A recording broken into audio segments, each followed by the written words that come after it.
Serokê Hilbijartî Donald Trump serî li hemû rêkên pêdaçûnê da ku di doza dijî xwe ya herî giring dê cezadayînê asteng bike. Lê Dadgeha Bilindiya Amerîka roja pênşemiyê daxwaza Trump ya paşxistina biryara cezayê red kir. Ew sala borî bi armanca bêdengkirina sterkeke pornoyê ji ber dayîna diravên bêdengmayînê bi 34 tawanên sextekirina belgeyên kompanya xwe tawanbar hat dîtin.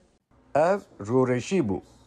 Şîrovekarên siyasî yên mîna şenin bo O'Brien dibêjin ev dol ji bo kesîtiya Trump giring bû. Ew naxwaze pênasînê beqaletiya xwe bike. Ew naxwaze kemasî û lawaziyan qebûl bike. Dadverê Dadgeha Bilindiya New Yorkê Wan Mershon ku seroktiya dadgehê dikir paşvexistina biryarê red kiribû. Lê gotibû ku ew ê cezayê girtîgehê nede serokê berê.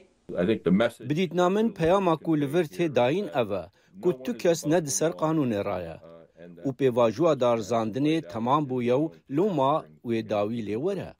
Dadverek ku Trump erkdar kiribû di dozên duyê û siyê de vê hefte Wezareta Dadê bi demkî asteng kir ku raporên dawîniyê dozgerê taybet Jack Smith eşkere bike. Her du dozên ku hatin redkirin di derbarê veşartina belgeyên nepenî yên têkildarê êrişa şeşê rêbendanê û destwerdana hilbijartinê de bûn. Vê hefteyê Serokê Hilbijartî baweriya xwe dubarê kir ku Smith dij qanûnî hatiye erkdar kirin.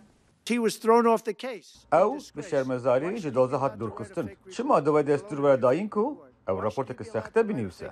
Ew ê tenê raportekî sexte be. Hevceyê ku dozgerên taybet kurtahiya raporên xwe binivîsînin. Wezîrê Dadeyê Amerîka got ku ew ê rapora Smith ya ser serîrakirina şeşê rêbendanê eşkere bike. Eşkerekirina raporê dikare hewlên Trump yên ji bo efokirina kesên hatine girtin asteng bike.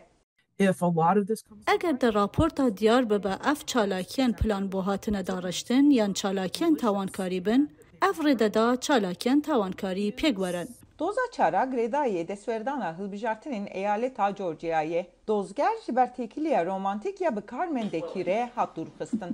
Loma doz rawestiye ku yan wê were betalkirin yan jî wê dozgerek din were erkdarkirin. Bidîtnamin hilbijêr hêvî dikin ku ev mijar bi dawî bibe ku em bikaribin niha bi gera duê ya Trump ra ji nû ve dest pê bikin. û ew serdem roja duşemiyê di bîstê rêbendanê de dest pê dike.